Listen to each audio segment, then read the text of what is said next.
मैं ओमकार हूं,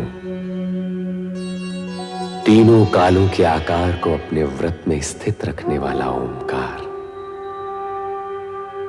अपने निराकार नेत्रों से मैं जगत में घटने वाली गतिविधियों का निरंतर अवलोकन करता हूं। विगत घटनाक्रम में मैंने मनु और शतरूपा का विवाह संपन्न होते देखा। ऋषिगण ने उन्हें आशीर्वाद दिया। ये ही ऋषिगण वीरणी और दक्ष प्रजापति को आशीर्वाद देने भी उपस्थित थे। सृष्टि की रचना का क्रम गतिमान हुआ तो सृष्टि के रचनाकार सदाशिव लोक कल्याण निमित्त सगुण साकार रूप में अपने गण नंदी, श्रृंगी, भृंगी सहित अवतरित हुए। ब्रह्मा, विष्णु, महेश, नारद तथा देवगण ने आह्लादित होकर उनका जयनाद किया, उनकी महिमा का गान किया। देवगण सदाशिव के अवतरण से प्रसन्न अवश्य थे, किंतु शक्ति के अवतार के प्रति जिज्ञासु भी थे। ब्रह्मा, विष्णु और नारद की जिज्ञासा का समाधान करते हुए सदाशिव ने स्पष्ट किया कि शक्ति अजन्मा नहीं होगी, उसका जन्म लौकिक होगा, वो सगुण रूप में प्रकट होगी। दक्ष प्रजापति शक्ति अवतार के पिता एवं वीरणी माता होंगी, ये जानकर ब्रह्मा जी आश्चर्यचकित होते हैं। कारण कि महान सिद्धि और सफलता के लिए कठोर तप की आवश्यकता होती है। मेरी बहनें आ रही हैं, अभी आप जाइए। यदि यूं ही भेज देना था तो मन के तार से खींचकर बुलाया ही क्यों था? फिर कभी अकेले में आ जाइएगा। अभी अब जाइए ना, अभी अब जाइए ना। क्यों? अच्छा ये बात है।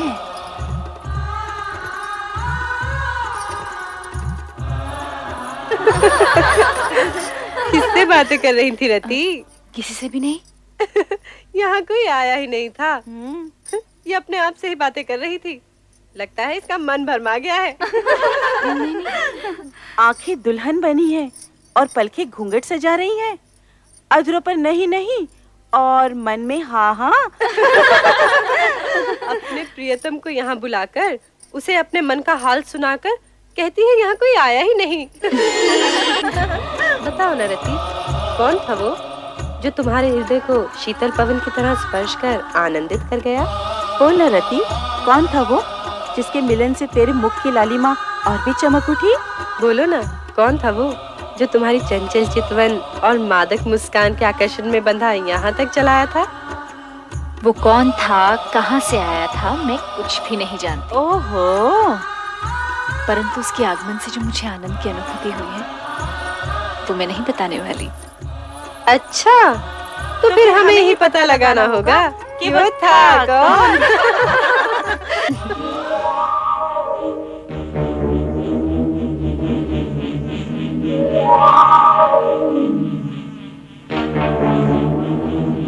कामदेव, प्रिय पुत्र कामदेव। प्रणाम पिताश्री ब्रह्मदेव। आयुष्मान भव। किस ओर से आगमन हुआ और किस ओर प्रस्थान कर रहे हो? मैं तो ऐसे ही आकाश में भ्रमण कर रहा था परमपिता। ऐसा लगता है तुम दक्ष प्रजापति के महल से होकर आ रहे हो। क्या कह रहे हैं परमपिता? क्या तुम्हारी यही कामना नहीं है? चलो मेरे साथ। अब तुम्हारा रति से अधिक समय दूर रहना उचित नहीं है। आओ कामदेव।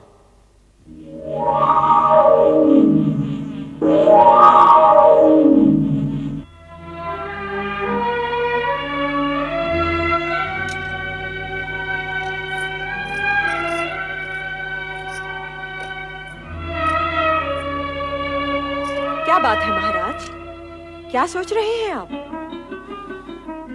महारानी, हमारी सभी कन्याएं विवाह के योग्य हो गई हैं। उनके लिए योग्य वरों का चयन करना किसी समस्या से कम नहीं।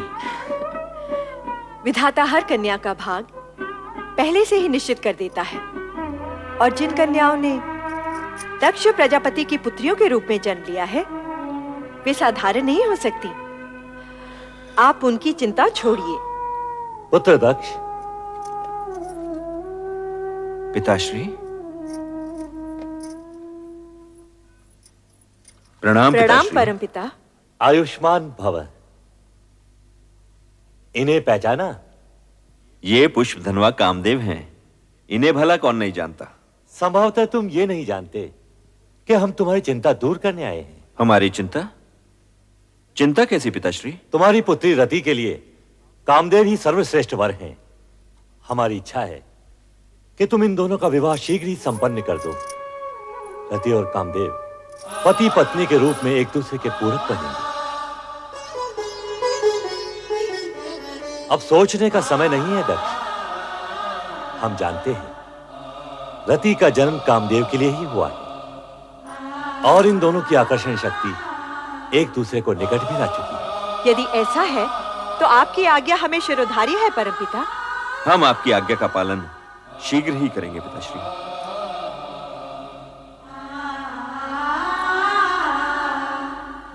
तो फिर मुझे आज्ञा दें परमपिता। अवश्य कामदेव, तुम्हारे शुभ विवाह का मुहूर्त शीघ्र ही निश्चित होगा।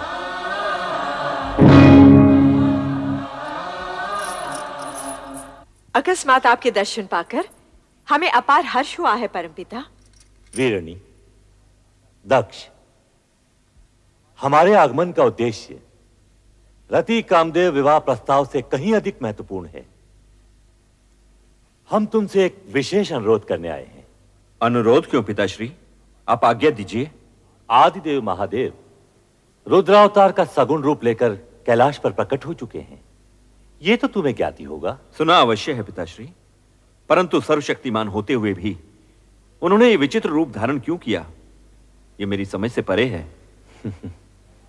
शिव का ये रूप वैराग्य, योग व भक्ति एवं श्रद्धा का मूर्तिमान स्वरूप है। इसे समझना बड़े बड़े ज्ञानियों के लिए भी कठिन है। समय आने पर तुम्हें उनकी महानता का परिचय होगा। आप सत्य कह रहे हैं परमपिता। आपसे अधिक भोलेनाथ के विषय में भला और कौन जान सकता है। परमपिता, पहले ये बताइए कि आप जिस अनुरोध की बात कर रहे थे वो क्या है?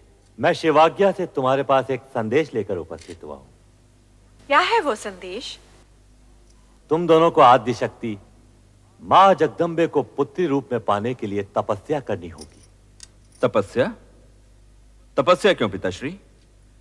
यदि शक्ति माता को हमारे यहां पुत्री रूप में जन्म लेने की इच्छा है तो वे उसी रूप में प्रकट होंगी।